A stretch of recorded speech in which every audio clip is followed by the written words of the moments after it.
They swooped in and plopped a whole swimming pool clubhouse smack in the middle of my ranch, complete with a tiki bar, lawn chairs, umbrellas, a fenced perimeter, changing rooms, and a gaudy welcome to Cedar Hills community pool sign.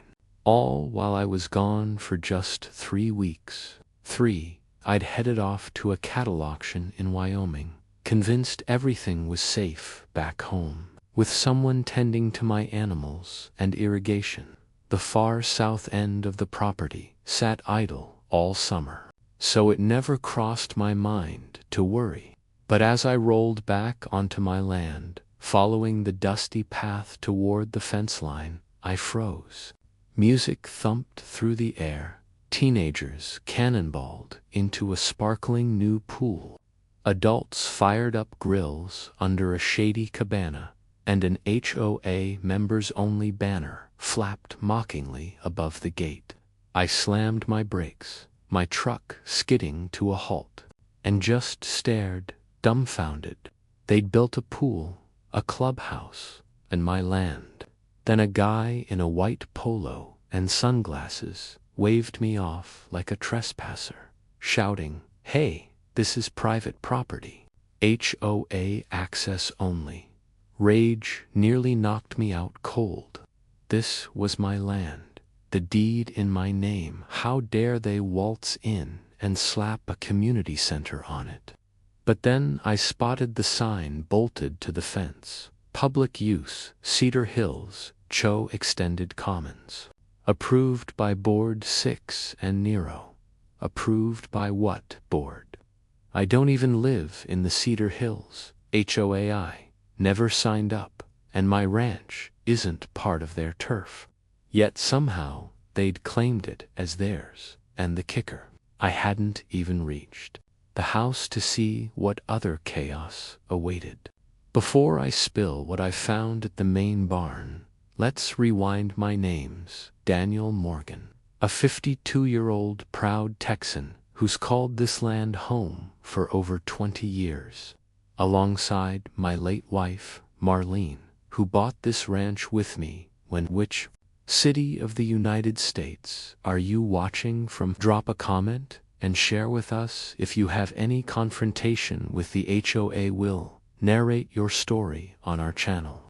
We were still in our 30s, with dreams of building something real, something that couldn't be taken from us. We raised 2 boys here, Zach and Jeremy, both now grown and moved out. I still run the ranch full-time, raising cattle and a few horses, selling feed locally, and doing side jobs like fencing, welding, or tractor work. It's peaceful, hard work. Honest work. Cedar Hills HOA started forming about 5 years ago, just west of my property. A bunch of developers came in, cleared the trees, and threw up cookie-cutter homes on 1-acre lots. Before long, they had a clubhouse, a board, a newsletter, and rules about mailbox height and grass length. At first, we didn't have any issues. The HOA people mostly kept to themselves, and I kept to mine. But slowly, they started pushing boundaries. One time, I found a group of kids riding dirt bikes across my north pasture.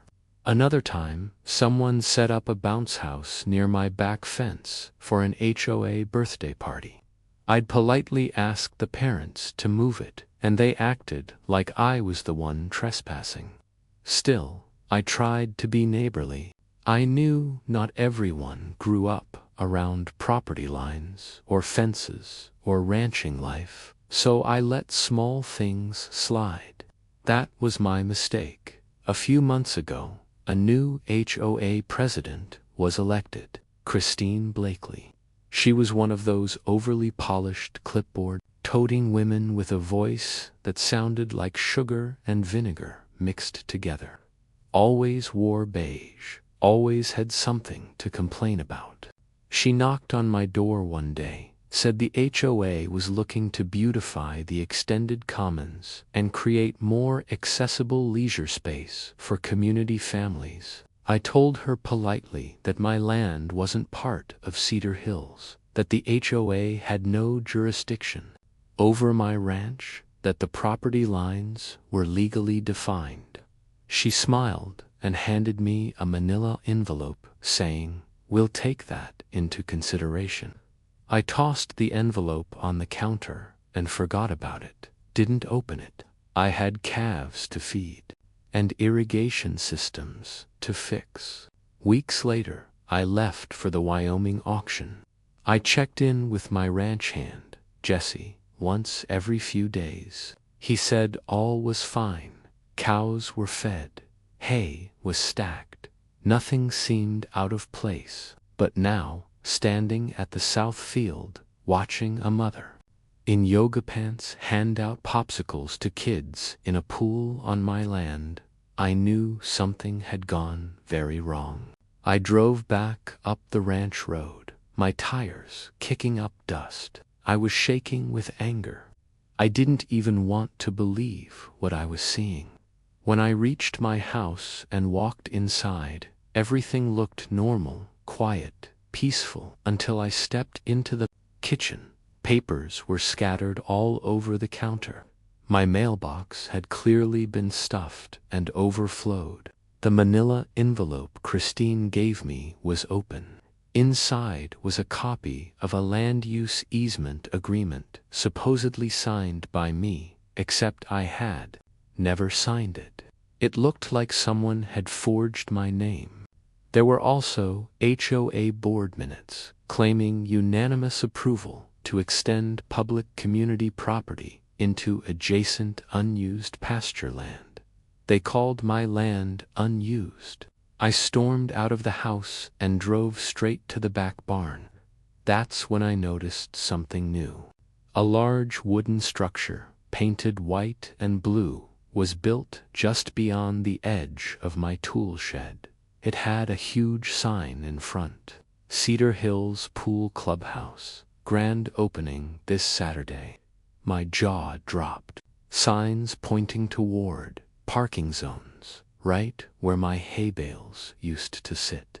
I turned the handle on the barn door, half expecting to find some of my ranch tools or gear missing. But instead, I froze. There were stacks of folding chairs, tiki umbrellas, boxes of chlorine, and even a locked refrigerator labeled HOA use only. My barn, my space, now repurposed like I didn't even exist. As I stepped backward in disbelief, I heard footsteps behind me. I spun around, and there she was, Christine, in her beige blazer and sunglasses, holding a clipboard, acting like she was just touring the place. "Mr. Morgan," she said calmly, "you weren't supposed to be back until next week." I stared at her, my fists clenched. "What the hell did you do?" She glanced at the clipboard and replied, "You didn't contest the land use request, and we had unanimous board approval. I assume everything's fine." I took a step forward. "This is my land. You had no right." She raised a hand casually. "Sir, please, let's not cause a scene." That's when I heard the sound of a police siren coming from down the road. Christine gave me a small smirk and said, "You really should have read your mail." Then she walked away, and I realized something far worse had just started. Who called the cops? Why were they heading for me? And just how deep did this HOA scheme go? Let me ask you this. Have you ever been away from home only to return and find everything you own treated like it was never yours? That's what they did to me. This story isn't just about land or fences or pool chairs. It's about standing up when you're being walked over. And if you're watching this now, tell me, where are you tuning in from? Because what happened to me could happen anywhere. But trust me, this war was only getting started. Because what the HOA didn't know was that I had just recorded everything, and I wasn't going down easy. The squad car stopped right at the end of my ranch road. 2 officers stepped out. Not one, 2. One of them, Officer Raymond, I recognized. He was the kind of local deputy who usually smiled and waved when he saw you in town. The other, a younger guy with slicked back hair and dark sunglasses, I didn't recognize. He looked like he came straight out of a handbook, stone-faced and overly eager. I met them halfway down the driveway, sweat dripping down the back of my neck, fists still clenched from my run-in with Christine. She was nowhere in sight now, like she'd vanished after throwing a match onto a haystack. "Afternoon," I said, trying to keep my voice steady.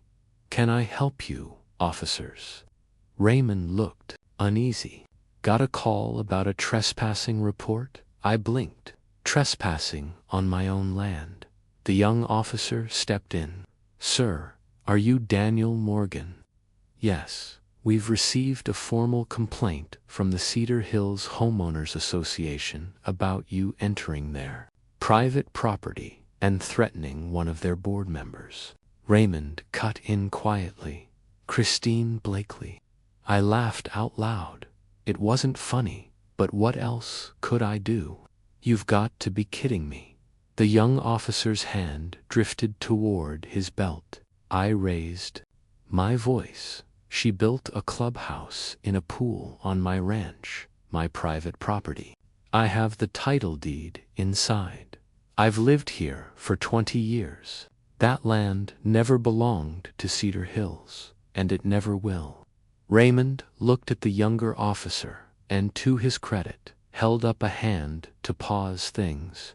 "Danny, you're saying you never signed anything giving them permission?" "Nothing. Not a single thing. In fact, I think someone forged my signature. I've got paperwork inside." Raymond nodded slowly. "All right, we'll need to take a look." The young officer looked irritated, but said nothing. We walked back to my house together, and I laid out the documents Christine had left, along with my original deed, which clearly outlined the parcel boundaries. Not 1 inch of it belonged to Cedar Hills. Ramon studied the papers. The more he read, the more his expression changed. "This signature doesn't match the one on your license," he said, glancing at me. "You sure you didn't sign this under pressure or something?" I narrowed my eyes. "I've never even held that document before this week." Raymond turned to the younger officer. "We're going to need to escalate this. Probably get a county surveyor involved. Maybe even the DA if there's forgery." The younger guy muttered, "Still got a complaint filed. Protocol says we write it up." Raymond waved him off. "We'll write it up after we confirm who owns the dirt under that pool. Until then, nobody's getting arrested today." He turned back to me. "Danny, you might want to talk to a lawyer fast." They left after taking pictures and notes, and I stood on my porch watching the cruiser roll away, dust trailing behind. I wasn't arrested, but I wasn't safe either. That night, I sat alone in my living room, lights off, just the hum of the fridge and the distant sound of kids still playing in the pool. On my land, I pulled out my phone, found the number of an old friend, Mark Jensen, a property attorney. I'd done welding work 4 years ago and left him a voicemail. Some HOA folks built a pool on my ranch while I was away, and now they're claiming it's public land. Think someone forged my name on a legal doc. I need help fast. The next morning, I drove into town to see him in person. Mark was a tall, heavy-set man with more beard than jawline, always half buried in books and legal briefs. He listened carefully. As I explained everything, Then he sat back, ran a hand through his graying hair inside. Danny, this is bigger than just one bad neighbor. If they filed anything with the county claiming easement rights, or if the HOA overstepped and bribed someone to record it in the land office, we've got a serious case. He stood up and pulled a manila folder from his cabinet. Let me do a record search and see what they actually submitted. If there's a forgery, I'll find it. That gave me some relief until I got back home, because when I returned that afternoon, the gate to my ranch was gone. Not damaged, removed. In its place was a freshly poured concrete path leading from the end of the HOA street right into the pool area. There were cars parked along the roadside. Folding signs read, "Opening week, free swim for HOA members." Cedar Hills Clubhouse. Families strolled down the path with coolers and kids and floaties like they were going to Disneyland. And worst of all, there were contractors digging at the far end of the pasture, laying pipes, laying electrical lines. I sprinted over, yelling, "Who gave you permission to be here?" One guy looked up, confused. "We're working off a permit issued by Cedar Hills HOA. This land was zoned for community use, sir." I snatched the paper from his hand. At the top was a permit number. It looked official, but something didn't add up, because at the bottom, where it listed the owner of land, it didn't say Daniel Morgan.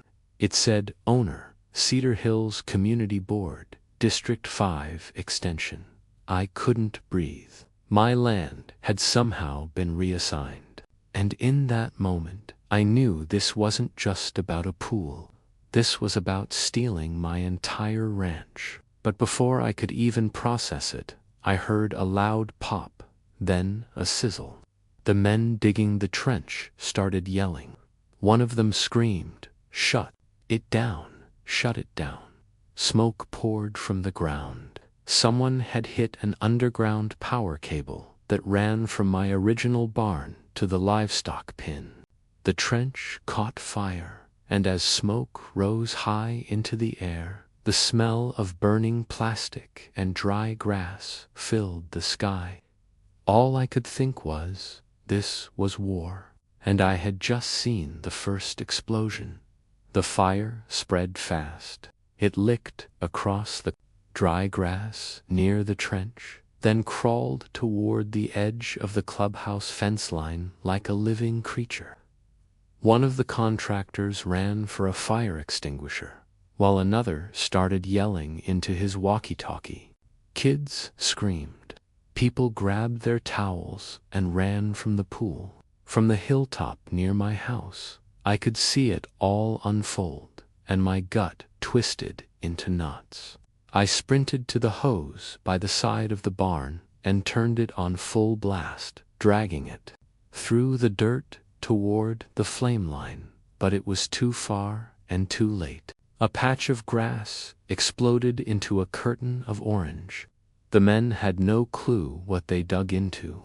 It was an old electrical line, one I'd installed years ago when I had outdoor lighting set up near the fencing. It wasn't even active anymore, but the wiring had never been fully disconnected. When they pierced it, they sparked a dry season nightmare. Suddenly, a Cedar Hill security golf cart, yes, they had their own, zoomed across the grass, and guess who was behind the wheel? Christine Blakely. Again, she pulled up, waving frantically at the contractors. "Get water, get water," she yelled, as if she wasn't the one who'd caused this in the first place. I stormed down toward her, fury boiling in every step. "Do you see what you've done?" I shouted.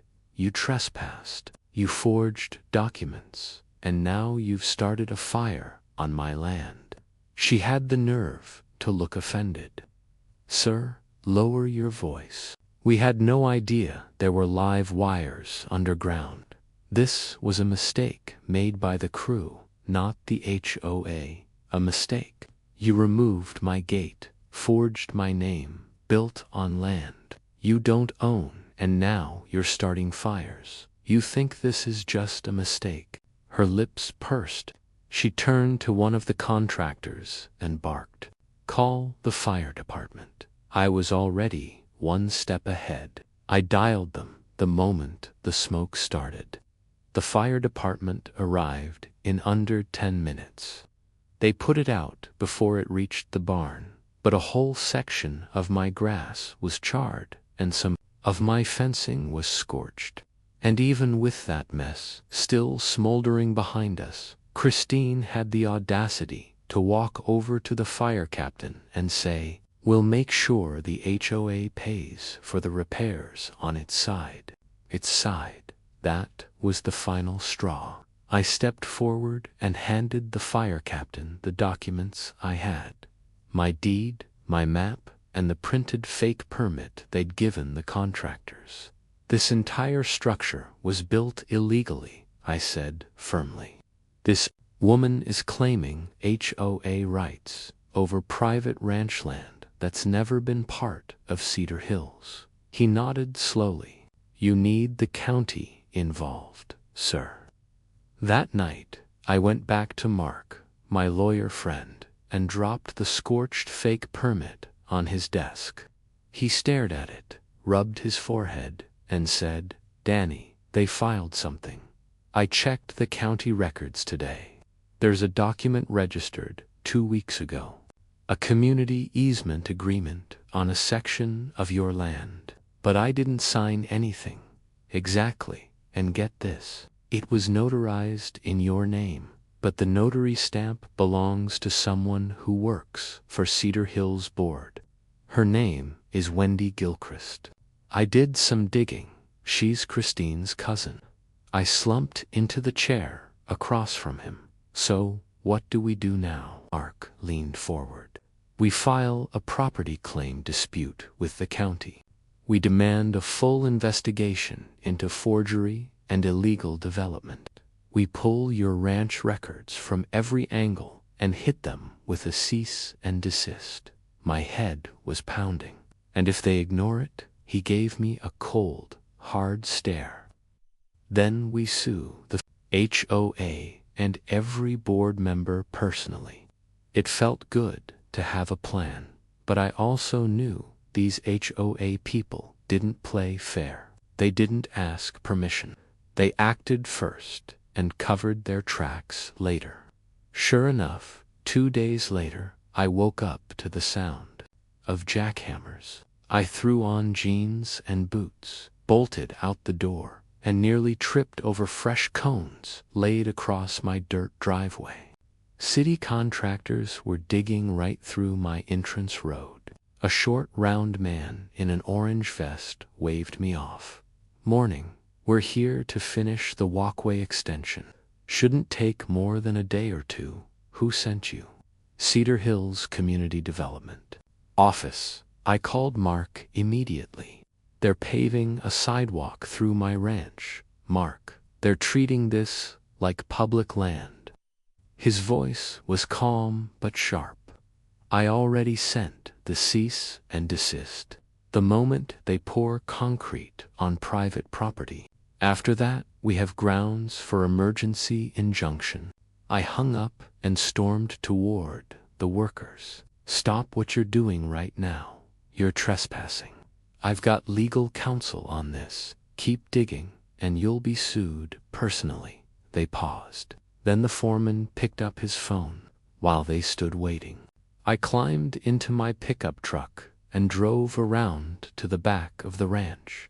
I needed peace, air, space to think. That's when I noticed something strange. The back shed where I kept my old riding mower and tools was open. I hadn't opened it in weeks. I parked and walked over. A padlock was snapped off, not cut clean, but smashed. I stepped inside. Everything was gone. My tools, my work gloves, Even the chainsaw I used last fall. All of it stolen. And in their place, a plastic crate labeled HOA Pool Supplies, Backup Storage. I stood in silence. They hadn't just claimed my land. They were now using my property like it was a storage locker. The anger boiled over. I took the crate and hurled it out of the shed, its contents crashing against the dirt, umbrellas, life vests, folded signs, all of it scattered. That night, Mark called with an update. They filed more than one document. He said they submitted a zoning overlay request 3 months ago, claimed they were in talks with the landowner to convert the southern pasture into community youth space. They weren't, I said bitterly. I know, but they've layered this thing so well that it looks legitimate unless someone digs deeper, which I'm doing. But Danny, they've got friends in the land office. I'm almost certain of it. Do you think this is organized? Mark's voice was low. I think this isn't the first time they've done this. And that's when the second wave of panic hit me. If they'd stolen from me, who else had they done this to? I sat alone in the dark that night, scrolling through local property records, HOA news bulletins, anything I could find online. And then there it was, a blog post from 2 years ago. My family's acreage was absorbed by HOA. We were forced to sell. Same HOA, Cedar Hills. Same board president, Christine Blakely. And just as I went to click on the name of the author, hoping to contact them, my screen went black. Power outage. I grabbed a flashlight, ran outside, and that's when I saw it. 2 HOA security men dressed in black polo shirts standing at the base of the hill near my house. One held bolt cutters, the other held my disconnected power cable. They didn't see me, not yet, but I saw them, and in that moment, I knew this wasn't just a land dispute. This was a hostile takeover, and I was the only one standing in their way. I didn't wait. I flicked off my flashlight and ducked behind the edge of the porch, heart thutooing in my chest like a war drum. Those 2 HOA security goons were trying to cut me off, literally, from power, from resources, from resistance. And they were dumb enough to do it out in the open, right on my land, like they owned the place. My first instinct was to grab my shotgun, but I held myself back. I wasn't going to jail because of their plan. That's exactly what they wanted for me to snap, to look like the unhinged rancher while they played the calm, community-minded victims. Instead, I hit record on my phone, zoomed in, and captured everything. The bolt cutters, the cable, their faces, the HOA security logo stitched into their polos, like they were some kind of authority. Then I yelled, "Hey!" They both jumped, like they'd been electrocuted. One of them dropped the cable. The other tried to stash the cutters in a bag. "You're trespassing," I shouted, storming down the hill. "I've got you on camera." "Cutting my power is a felony," they scrambled, stumbling over the rocks and dry brush. We were told this was HOA managed land. One of them called out, clearly shaken. "We didn't know." "You didn't know. You're standing 50 feet from my house, and you didn't know this was private property." They didn't answer. They ran, cowards. I went back inside and sent the footage straight to Mark. His reply came within minutes. "That's it. That's enough for a restraining order and a criminal complaint." We filed the next morning, but the HOA wasn't done. That afternoon, I got a letter dropped on my front porch, hand-delivered, no stamp. It was from Cedar Hills legal rep, a cease and desist letter against me. They claimed I was harassing their staff. that I was interfering with community development projects, that if I so much as stepped near the clubhouse again, they'd sue me for obstruction. It was laughable, but also terrifying. They were using every trick in the book: legal letters, fake permits, staged power sabotage, all to wear me down. And worst of all, they were making me look like the problem. I was the rancher, the outsider, the man who didn't play by HOA rules. Half the community probably thought I was some angry old fool refusing to share. But I wasn't angry because they built a pool. I was angry because they stole, and I wasn't going to let them win. So I fought back the only way I knew how. I exposed them. With Mark's help, I compiled every document we had: the false signature, the notary records, the county filings. I uploaded the video of the power line sabotage. I included pictures of the forged easement, the photos of the pool, the clubhouse, the workers, everything. Then we submitted it all to the county zoning commission, the sheriff's department, and the local news. I thought it would take days to hear back. It took less than 24 hours. The next morning, I got a knock on the door. It wasn't Christine. It wasn't the police. It was a reporter from Channel 9 local news. Her name was Emily Carr, mid-30s, short hair, voice like velvet and steel. "I got your file," she said. "This isn't just a story. This is a bombshell." She asked if I'd do an interview. I hesitated. I'd never been on TV, but I knew I had to, because if this happened to me, it could happen to others. We recorded the segment right there on my porch, with the camera panning over the pool in the distance. The clubhouse, the smoke-scarred grass, still blackened from the trench fire. I told them everything. When the news aired that night, I watched it from the living room, still lit by generator because my power hadn't been restored. And then the phone call started. Neighbors, strangers, ranchers from other counties, people who had faced similar things. Some of them pushed off their land by slick HOAs, others strong-armed into giving up land rights. I wasn't alone. That gave me strength until 2 nights later, when I found a package on my doorstep. No return address, no markings, just a plain black box.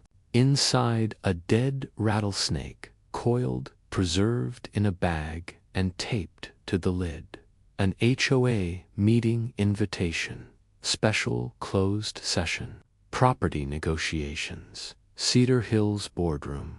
Attendance strongly encouraged. No signature, no contact, just the snake. A message. That's when I knew this wasn't just civil. This had become personal. And someone inside Cedar Hills wanted to scare me off for good. I stared at the dead snake for a long time. My heart beat steady, but heavy like a warning drum echoing from inside my chest. This wasn't just some sick prank. This was a threat, a direct message. A rattlesnake, preserved, curled like it was still alive, left on my doorstep like a signature. I called Mark. He didn't answer at first. When he finally picked up, his voice was sharp. "What's wrong?" "They sent a snake," I said flatly. "Who?" "The HOA. Someone dropped a dead rattlesnake in a black box and attached a note. They're inviting me to a special session meeting," says attendant, strongly encouraged. There was silence on the line. Then Mark muttered, "They've crossed a line. You think, legally, this could now be considered intimidation or worse. You need to call the sheriff's department, file an official police report. We're not just dealing with a shady HOA board anymore. We might be dealing with criminal threats." I followed his advice. I filed the report. The deputy who showed up took photos of the box, bagged the snake, and told me to stay somewhere else for a few nights just to be safe. But I wasn't going anywhere. This was my land. I didn't care if they dropped snakes, lawsuits, or bulldozers on me. I was staying. The next morning, something unexpected happened. I got a call from someone I didn't know, Gavin Brooks. He said, "You don't know me, Mr. Morgan, but I used to be on the Cedar Hills HOA board before Christine took over." I sat down slowly. "Okay, I saw the news last night, and I just wanted to say, you're not crazy. You're not imagining this. She's done this before to others. She just buries them with legal paperwork and intimidation until they give up." I leaned forward. "So, she has done this to someone else. She tried to reshone a public trail into a gated road 2 years ago. Said it was for security. That was a lie. It led directly to her brother's house. And last year, she tried to get our HOA to buy out the empty land next to her lot at double market price. She said it would be used for a community garden, but she was planning to sell it back to a developer."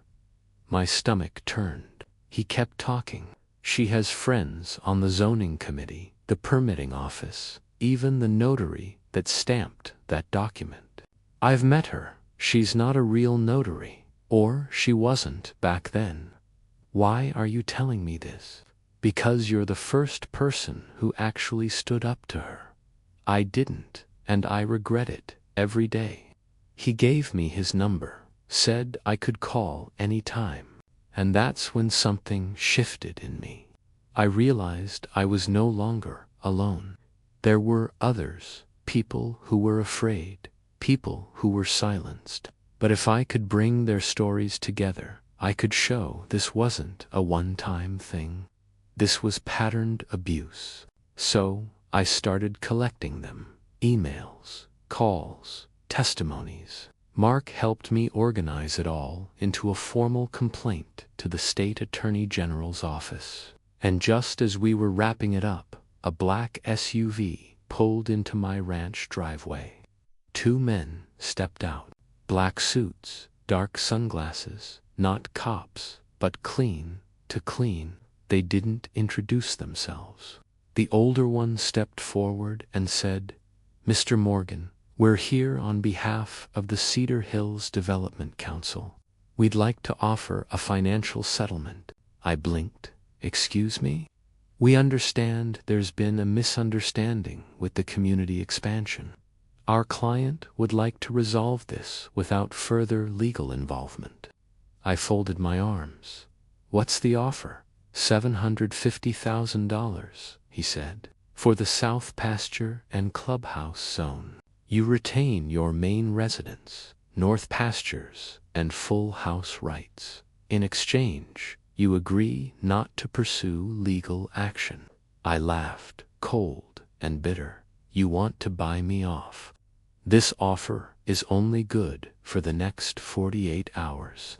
Tell Christine and her goons I wouldn't sell if you offered 10 million. The man adjusted his tie. "Then we'll see you in court." As they drove away, kicking up dust down my ranch road, I didn't feel fear. I felt something else. Rage, cold and focused. Because now I understood the full game. They were going to try and bury me in court, drain my money, destroy my name, label me the problem, isolate me until I broke. But they underestimated something important. I wasn't just fighting for me anymore. I was fighting for every rancher who'd been steamrolled by bureaucracy, every small-town property owner who'd been told they were in the way, every voice silenced by a committee with a God complex. And just when I thought it couldn't get worse, the next morning, I woke to a knock at my door. It was my ranch hand, Jesse. He looked pale.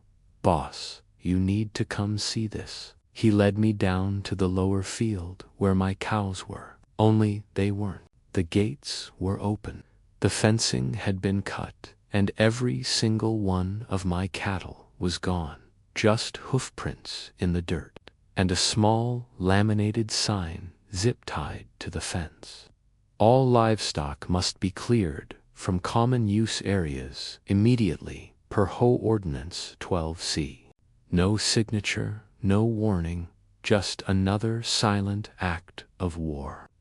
They had taken my livelihood now, and if they thought a stolen herd was going to break me, they were about to find out what a real rancher does when you try to take everything he's built. The wind cut across the empty pasture like a whisper full of curses. No cows, no hoofbeats, just silence. And that sign fluttering against the fence like a final insult. All livestock must be cleared from common use areas immediately per HOA Ordinance 1-C. It was nailed right into my cedar post. They hadn't just trespassed this time. They stole my herd. That was over 50 head of cattle, calves, too. Some I'd bottle-fed myself. I knew them by name, knew their rhythms, their attitudes. Gone like ghosts in the night. I dropped to my knees and ran my hand over the dirt. Hoofprints pointed south. Deep ones, too. They were moved in a group, likely forced. Jesse stood behind me, jaw clenched. They broke the latch clean, he said. Used bolt cutters. Found the lock dumped in the grass. Fence was sliced on the far edge by the treine. No signs of blood or drag marks, so they weren't rustled by predators. This wasn't nature. This was intentional. It had Christine Blakely's fingerprints all over it. Call every neighbor within 10 miles. I ordered every rancher, every landowner. Someone had to see something. Jesse nodded and jogged toward his truck. I grabbed my phone and dialed Mark again. I need this on record right now, I said. The HOA stole my cattle. He exhaled. That's livestock theft. That's a felony. We're past permits and zoning now, Danny. We're in criminal territory. You think she'll cover her tracks? She'll try, but cattle don't just disappear. They leave evidence, especially if she moved them to an illegal holding spot or tried to sell them off. I want her arrested. Mark didn't answer right away. You're going to have to push hard, loud, and public. We need pressure. That's when I had the idea. I went back inside, set up my tripod, and turned on the camera. My voice didn't shake. I didn't yell. I just told the truth. 2 weeks ago, I came back from a cattle auction to find a pool and clubhouse built illegally on my ranch. The HOA claimed my land was public property without my permission. They forged documents, sabotaged my power, sent fake security officers to threaten me, and now they've stolen my entire herd. I stepped aside and let the camera pan across the empty pasture behind me. This is what abuse of power looks like. And if they can do this to a veteran rancher in Texas, they can do it to anyone. I posted the video to my YouTube channel and shared it to every rancher forum, local group, and even the Cedar Hills community page. Within an hour, it was viral. People were commenting from all over the state, and then I got a message in my inbox. I think I found your cows. They're being held at an old rodeo pen 2 towns over. Cedar Hills board truck was spotted unloading them yesterday morning. Attached was a grainy photo. It was my trailer, my cows, and the person standing next to them. Wendy Gilchrist, the fake notary, Christine's cousin. I jumped in my truck and drove like hell. The old rodeo pen hadn't been used in years. Gates were rusted, Grass grew between the planks, but inside, sure enough, were my cows, penned, sweating, under the hot sun. No water troughs, no feed, like they were dumped there. A security guard stood at the entrance. "Private event," he said, blocking the gate. "This is my herd. No ID, no entry," he replied. That's when 3 pickups pulled in behind me, dust flying. Mark had called in backup local sheriff's deputies. They stormed the gate, flashed a court order from the county judge, seizure papers, emergency animal welfare orders. Christine wasn't there, but Wendy was. She came running out of a side tent, holding a clipboard like it was going to save her. Wait, this was a misunderstanding. The HOA was protecting the animals until what? I snapped. Until you forged another document to say I gave them to you. She froze. The deputy cuffed her without a word. The cows were safely loaded back into my trailer one by one. They were shaken but alive. A few needed medical attention, but I had them back. On the way home, Jesse rode with me in the truck bed, tossing hay flakes to the cattle to calm them. And when we crested the final hill to the ranch, we saw them. Christine and 3 HOA board members standing at the entrance of the ranch with a stack of documents. I pulled up and stepped out. "You got some nerve showing up here." Christine didn't flinch. "We're here to negotiate," she said. "We believe this has all gone too far."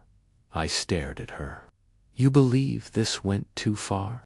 After trespassing, forgery, sabotage, a fire, and now livestock theft?" Her face twitched. "I didn't authorize that move. Wendy acted independently, and yet she had your board truck." Silence. Mark arrived minutes later, stepped between us, and handed her a thick envelope. "What's this?" she asked. "A restraining order, effective immediately. You are to remain 500 feet from this property, and you are barred from any communication with Daniel Morgan. The state is opening an investigation. You'll be served formally within the hour." Christine's eyes narrowed. "You'll regret this." "No," I said, stepping forward. "You will." She turned, stepped into her luxury SUV, and peeled away with her board members. As the dust settled, Jesse leaned on the fence beside me. "You think it's over?" I shook my head. "Not yet." And right then, boom. A loud explosion echoed from behind the clubhouse. Smoke rose fast, dark and thick. We ran, and what we saw made my blood run cold. The pool clubhouse was on fire, not a small blaze, raging, and the flames were moving fast. I grabbed my phone, dialed 911. Jesse turned to me, stunned. "You think they did this on purpose?" "I don't know. But, in my gut, I did. They were covering their tracks, and if I didn't stop them soon, someone could end up dead." Flames clawed into the sky like angry hands. The clubhouse, once pristine and proudly marked HOA members only, was now a smoldering inferno. Fire licked the tiki bar roof. Shattered glass from the poolside lights crackled under the heat. And lawn chairs melted like wax around the burning structure. I could feel the heat from 20 yards away. Sirens wailed in the distance, fast, urgent. The fire trucks were coming, but I knew they'd be too late. The clubhouse was already gone. Jesse grabbed a garden hose and tried spraying the surrounding brush to stop the fire from spreading to the pasture. I did the same. We worked like madmen, buying time until the professionals arrived. Within minutes, fire crews barreled down the access road and took over. I backed away, shirt drenched, chest heaving. As firefighters aimed hoses at the collapsing beams, a deputy arrived. Same one from the rodeo pen. He looked at the fire, then at me. "Is this another retaliation?" he asked. I shrugged, my voice. "Or maybe someone tying up loose ends." Just then, another car pulled in fast. Mark, he didn't wait for greetings. He jumped out and made a belling toward me. "Danny," he said, voice low, "I just got word. A whistleblower from inside the HOA building came forward this morning." My ears perked up. "What?" "She saw Christine shredding documents last night. HOA meeting minutes, permit applications, even notary logs. One of the files had your name on it, with red X's and a note that said, 'Clear before Thursday.'" I stared at him. Mark continued, "This fire isn't just destruction. It's evidence elimination." We turned and looked at the flames again. Gone with. The clubhouse was everything they'd built illegally. Fraudulent permits, false blueprints, fake extension plans, all gone. But it was too late for them because we already had copies. I'd photographed everything when I found those boxes in my barn. Mark had filed scanned versions with the county. The paper trail wasn't gone, it was secured. By nightfall, the fire was extinguished. All that remained was twisted metal, scorched patio bricks, and a still steaming pool full of ash. The next day, everything came crashing down for Cedar Hills. HOA, the whistleblower, Maria Carter, a former HOA secretary, released an audio recording she had secretly taken during a board meeting weeks earlier. In it, Christine could be heard saying, "We just need that old man to feel like he's surrounded. Then we'll push the reasoning, forge the easement, and clean up the land before he realizes what's happening." She laughed. Others agreed. And then, silence, until another voice said, "What if he doesn't go quietly?" Christine's response, "Then we make it messy." That audio hit the local news like a bombshell. Suddenly, I wasn't the villain, I was the victim. Public opinion shifted fast. People began rallying. HOA members resigned.